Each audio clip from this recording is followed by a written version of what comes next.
Hello and welcome again. ये test की हम दोबारा से नए सिरे से स्टार्ट कर रहे हैं। सीरीज़ पहले 2 वीडियो अपलोड की हैं और उसके बाद नहीं दोबारा अपलोड कर सके कुछ मसरूफियत की बिना पे। आज हम ये नए सिरे से एक स्टार्ट करते हैं जिसमें हम पहले 15 क्वेश्चन को करेंगे, फिर दूसरी वीडियो में 15 क्वेश्चन होंगे ताकि वीडियो ज़्यादा लंबी ना हो जाए और बोरिंग भी ना हो। अच्छा, ये इंग्लिश में टेस्ट है स्पेन का ये। चलो पहला क्वेश्चन रीड करते हैं जी। What lighting will a motorcycle carry on during the day? एक मोटरसाइकिल जो है उसको दिन के टाइम पे कौन सी लाइटें जो है ना वो उसको चला के रखना चाहिए। इसमें इसके ऑप्शन देखते हैं। द शॉर्ट रेंज और क्रॉस, द पोजीशन और the short range, none. Short range के उसको जो लाइटें दो नहीं, एक हाई बीम वाली होती है और एक लो बीम वाली होती है, उसमें वो शॉर्ट रेंज वो है लो बीम वाली जो वो रखनी है। ये वाली जो लाइट है ये शॉर्ट रेंज इसी में होते हैं, इसके अंदर दो लगे होते हैं, वो बटन से हाई हो जाती है लो हो जाती है। और ये इसकी जो है ये इंडिकेटर वाली जो है ये पोजीशन लाइटें हैं। इसमें पूछ रहा है वो कौन सी करनी है, ये पोजीशन वाली ऑन करके रखनी चाहिए या उसको शॉर्ट रेंज वाली रखनी चाहिए। अच्छा, इसमें ये दोनों दोनों चीज़ें वो पूछ रहे हैं, वो पोजीशन और द शॉर्ट रेंज। पोजीशन वाली इंडिकेटर है, शॉर्ट रेंज वाली तो करनी है लेकिन ये साथ में पोजीशन वाला नहीं आएगा। और नन तो जो बाइक है वो दिन का टाइम भी जो है उसने शॉर्ट रेंज लाइट ऑन रखनी होती है। तो इसका आंसर ए जो है ना वो सही हो जाएगा। सेकंड में, can you make a change of direction in a place where advancement is prohibited. वो कह रहे हैं इस जगह पे आप जहाँ पे एडवांसमेंट ये जो लगा हुआ है, एडवांसमेंट मतलब यहाँ पे आप ओवरटेक नहीं कर सकते, यहाँ पे आप डायरेक्शन चेंजेस की कर सकते हैं अपनी गाड़ी की। इसकी ऑप्शन में देखते हैं। Yes except between sunset and sunrise because visibility decrease. हाँ वो कह रहे हैं हाँ जी आप कर सकते हैं जब सूरज निकल रहा हो या गुरूब हो रहा हो, क्योंकि डे टाइम जो है ना वो आप सही देख नहीं सकते।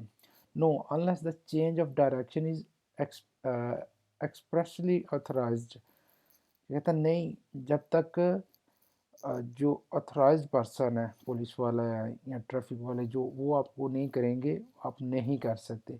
वैसे इस जो बोर्ड है इसका साइन बोर्ड का मतलब ये कि आप ओवरटेकिंग नहीं कर सकते, कार को ओवरटेक नहीं कर सकती। यहाँ पे इस प्लेस पे ये निशान जो अब लगा हुआ है उसका।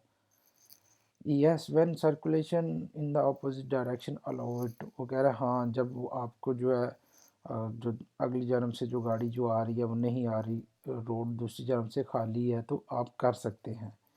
इसका सही आंसर है नो। जब आप नहीं कर सकते जब तक कोई अथॉरिटी वाला बंदा आपको अलाउ नहीं करता, मतलब यहाँ पे वो बोर्ड नहीं कुछ लगा होता, या इन एक्सीडेंट सम केस वो ट्रैफिक वाला कोई खड़ा है वहाँ पे वो साइन बोर्ड लेके।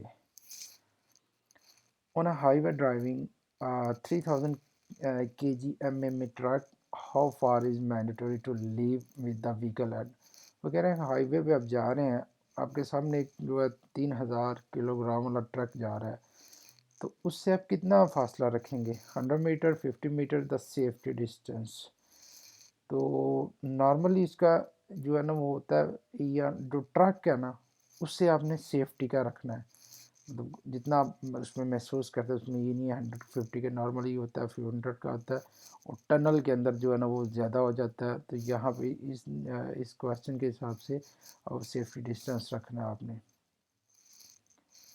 Where is allowed to travel a child who is not 135 centimetre tall. जो बच्चे होते हैं वो 135 सेंटीमीटर से अबव होते हैं जो, तो उनको वो उनके लिए एक अलग से रूल हो जाता है, वो सीट के अलावा बैठ सकते हैं। लेकिन इस केस में वो पूछ रहा है कि वो जो बच्चा है वो 135 से सेंटीमीटर से ज़्यादा लंबा नहीं है, तो क्या उसके लिए होगा। In any of the rare seat using the adult belt, in front seat always using the adult seat belt.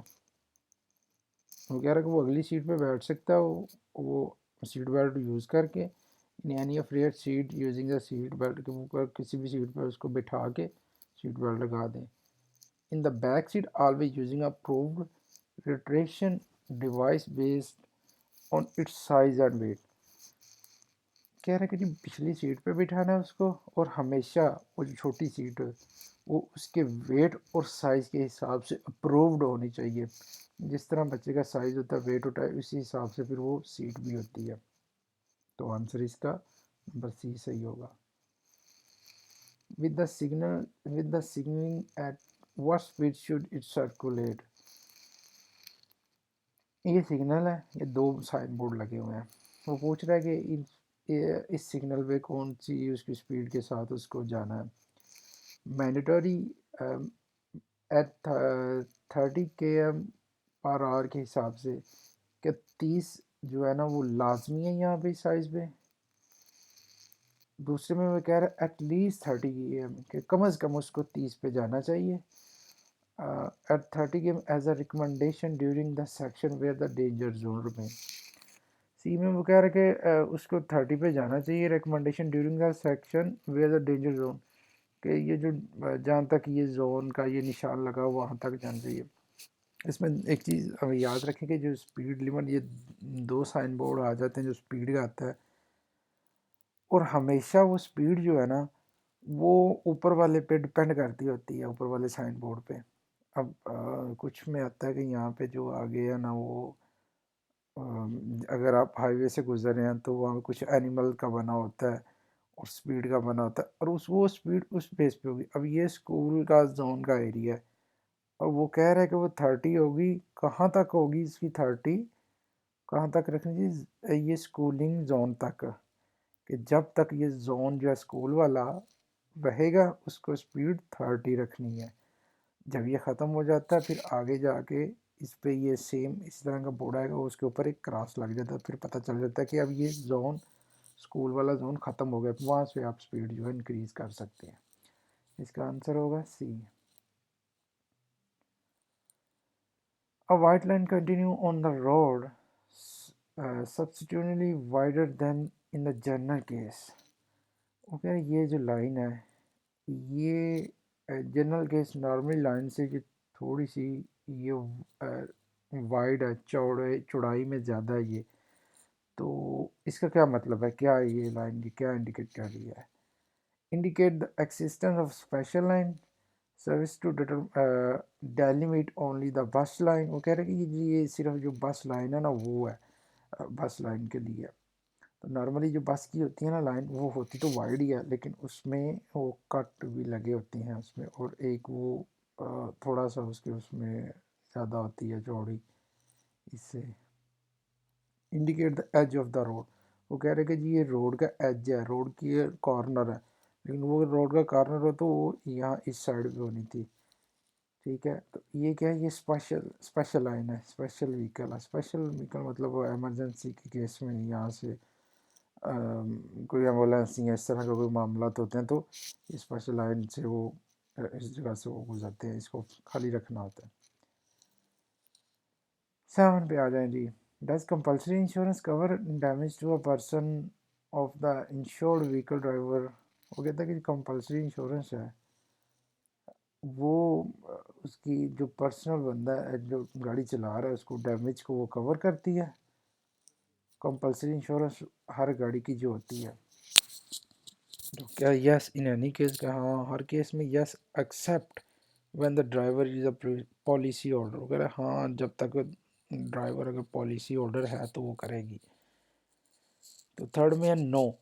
तो कंपल्सरी इंश्योरेंस जो होती है वो सिर्फ गाड़ी की है, ठीक है, उसमें पर्सन का कोई नहीं होता, वो पर्सन के डैमेज को कवरिंग कंट्रोल नहीं करती। इसका आंसर होगा नो। क्वेश्चन नंबर 8 में the majority of fatalities due to the traffic accident occur. Fatalities मतलब अमवात हो जाती हैं। वो कहते हैं majority of fatality due the traffic, मतलब ज़्यादा अमवात किस रोड पे होती हैं ट्रैफिक एक्सीडेंट के? Interurban roads, urban roads, cross road. Interurban road मतलब जो बड़े रोड होते हैं, ये मोटरवे हाईवे वगैरह जो शहरों को मिला रहे होते हैं वो होते हैं इंटरअर्बन रोड। अर्बन रोड कौन से होते हैं? जो शहर के अंदर वाले रोड होते हैं। क्रॉसिंग रोड, ये आप रदोंदे, ये चौक जिसे हम कहते हैं, वो होते हैं क्रॉसिंग रोड, जहाँ से क्रॉस कर रहे हो। तो एक्सीडेंट जो है ना, वो अर्बन में भी ज़्यादा हो सकते हैं, लेकिन अमवात उसमें नहीं होती। इंटर अर्बन में होता है, क्योंकि इंटर अर्बन का मतलब ये है कि वहाँ पे गाड़ी की स्पीड ज़्यादा होती है, जो बाहर से रोड आ रहे होते हैं, तो वहाँ पे अगर एक्सीडेंट होता है तो उसमें मरने के खदशात ज़्यादा होते हैं। How many review mirrors do motorcycle have to have install. वो कह रहा है कि एक मोटरसाइकिल है, उसको कितने शीशे जो है ना वो लगाने चाहिए। Mandatory one on the right side but they can carry two. कहता है कि जी राइट साइड पे एक जो है ना वो लाजमी है, मगर उसको दो लगाने चाहिए। बी में कहता है always have two mirror on each side, कि हर उसको दोनों साइड पे लगाना चाहिए। थर्ड में कहता है a left outside mirror if they do not exceed 100 kilometre and two one on each side if the speed is higher. वो कह रहा है कि अगर उसकी स्पीड गाड़ी की, उसकी मोटरसाइकिल की 100 किलोमीटर से ज़्यादा नहीं है, तो लेफ़्ट साइड पे जो है ना लगाना लाजमी है, ठीक है। अदरवाइज़ वो टू लगाए। अगर स्पीड उसकी ज़्यादा हो जाती है 100 से, फिर दो लगाए। 100 से कम है तो एक लेफ़्ट साइड पे भी लगाए लगाए तो आपको चालान या फाइन नहीं होगा। Is the movement of animal allowed to conventional road. वो कह रहा है कि ये जानवर जो होते हैं, गधा, गाड़ी है, इस तरह के कोई भी ये जानवर हैं, इनको आप जो है नॉर्मल रोड पे लेके जा सकते हैं। Yes only when there is a no livestock road, no. Yes except when the circulation fork. कहता हाँ, तब लेके जा सकते हैं जब इनके लिए कोई अलहदा से रूट नहीं बना हुआ। जैसे साइकिल वालों को एक अलहदा से रूट बना हुआ है ना, तो वो वहाँ से गुजरेंगे। अगर वो रोड पे इनके लिए कोई रूट नहीं बना हुआ, तो फिर उनको लेके जा सकते हैं हम। The driver must observe only the approaching driver behind. वगैरह एक ड्राइवर को क्या करना चाहिए, हमेशा observe only the approaching driver from. कहता कि ए में कह रहा है कि वो उसको देखना चाहिए कि वो पीछे से जो भी आ रहे हैं। बी में कह रहा है ऑलवेज लुक फॉरवर्ड, को उसको आगे ध्यान रखना चाहिए, आगे से देखना चाहिए। सी में कहता है जी constantly observe what happen on the road, उसको हर तरफ से देखना चाहिए, ऑब्जर्व करते रहना चाहिए, मेरे लेफ़्ट क्या हो रहा है, मेरे राइट क्या हो रहा है, आगे पीछे सारा उसको ध्यान रखना चाहिए। क्वेश्चन इसका होगा सी, ठीक है। What is the maximum alcohol rate allow for a new driver. एक नए ड्राइवर के लिए अल्कोहल रेट जो है वो क्या होना चाहिए। 0.25 मिलीग्राम अल्कोहल पर लीटर ऑफ एक्सलेड एयर। मतलब वो जो होता है ना, वो फूंक मार के वो चेक करते हैं डिवाइस में। वो कह रहा है उसमें क्या रेट होना चाहिए एक न्यू ड्राइवर का। अब ये जो न्यू है इसका अलहदा होता है, प्रोफेशनल जो है उसका अलहदा होता है, फिर जो स्कूल वैन या ये जो बसें चलाते हैं इनका लेवल अलहदा होता है। और न्यू ड्राइवर जाहिर सी बात है उसके हिसाब से उसको उसको ज़्यादा केयर करने की ज़रूरत है। उसका होगा कुछ क्वेश्चन होते हैं, इनको आपने याद ही करना होता है, ये अमाउंट वगैरह वाले। तो इसका है न्यू का 0.15 milligram. When a crash vehicle began to burn, जब एक हादसे वाली, एक्सीडेंट वाली गाड़ी जो है वो, उसको आग लगना स्टार्ट हो रही है, what should do the first. सबसे पहले आपको क्या करना चाहिए, पुट आउट द फायर, आग को बुझाने की कोशिश करनी चाहिए। Quickly remove the injury, get go get to help, आपको हेल्प के लिए पुकारना चाहिए, या आपको जो पर्सन है क्विकली रिमूव द इंजरी, उसकी इंजरी रिमूव करनी। मतलब अगर एक्सीडेंट हो जाता है तो आपको सबसे पहले वो जो बंदे हैं उनको बाहर निकालना चाहिए गाड़ी के सबसे पहले, ये नहीं कि आप आग बुझाने को लग जाए। किस केस में, अगर गाड़ी क्रैश हो गई है तो उसको आप खदशा हुआ है कि अब आग लगने वाली है, लग रही है, स्टार्ट हो रही है, तो सबसे पहले बंदों को बाहर निकालना चाहिए। In this situation what should you do if there are going to turn left? कह रहा है कि इस सिचुएशन में अब यहाँ से आपने लेफ़्ट जाना है तो आपको क्या करना चाहिए? राइट वाले इशारे को देखना है आपने, सिग्नल को देखना है, या लेफ़्ट वाले को देखना है? राइट पे ग्रीन है और लेफ़्ट पे रेड है। Continue obey the traffic light on the right, कि आपको राइट को देख के गुजर जाना चाहिए, ठीक है। बी में कह रहा है stop obey the traffic light on the left, वो कह रहा है कि आपको लेफ़्ट को देखें, वो रेड है और आपको उसका हुक्म मानना चाहिए, आपको स्टॉप करनी चाहिए। सी में कह रहा है only stop if there are pedestrian crossing. C में वो कह रहा है कि जी अगर आपको उसी कंडीशन में रुकना है जब यहाँ से पैदल सफ़र करने वाले पेडेस्ट्रियन जो गुजर रहे हैं। तो इसका सही आंसर है कि आपको लेफ़्ट वाला जो है ना उसको ओबे करना है, क्योंकि आपने लेफ़्ट को जाना है। वो कह रहा है कि आपने लेफ़्ट को जाना है, तो फिर ओबे किसको करेंगे? लेफ़्ट को करेंगे। लेफ़्ट जो अभी वो रेड है तो हम लेफ़्ट वाले की ही मानेंगे। In is it possible to place a hazard warning triangle within 50 metre of the damage vehicle? वो कह रहा है कि ये पॉसिबल है कि आप ये जो ट्रायंगल रखते हैं जब आपकी गाड़ी ख़राब हो जाती है, हादसा हो जाता है, उसको 50 मीटर के अंदर रखना। इसको ये जो है ना ये 50 जनरल इसका क्वेश्चन मैं आपको बता रहा हूँ कि ये रखते हैं 50 मीटर के दूरी पे रखते हैं और वो 100 मीटर से जो नज़र आ सके। तो इस क्वेश्चन में वो पूछ रहा है is it possible to has warning triangle within 50 metre to damage vehicle, 50 metre से अंदर रखने का। यस सर द डिस्टेंस में ऑलरेडी विजिबल, कह रहे कि हाँ 50 से अंदर रख ले, हाँ वो दूर से नज़र आ रहे। वो कह no the must be at least 100 metre away, कि नहीं कम अज़ कम इसको 100 मीटर रखना चाहिए। तो मैंने क्या बताया 50 से अंदर का नहीं होना चाहिए, इसका आंसर सही जो है वो नो है। ओके जी, ये हमारे 15 क्वेश्चन हो गए हैं और ये रैंडम सा मैंने एक रिकॉर्डिंग करके ये अपलोड करूँ। इसमें जो भी कमी हो पेशी हो उसको प्लीज़ कमेंट में जो है ना वीडियो में वो ओपिनियन ज़रूर दीजिएगा। तो नेक्स्ट हम कोशिश करेंगे कि उसी तरीके से जो है ना आपका वो हल हो सके, चीज़ों को लेके चला जा सके। और प्लीज़ इसको लाइक करें, शेयर करें और अपनी सजेशन जो है ना वो ज़रूर दें। इसमें अगर कोई कमी रह गई या कोई मामला आता है तो नेक्स्ट टाइम इंशाल्लाह उसका भी ख्याल रखा जाएगा। ओके जी, अल्लाह हाफिज़।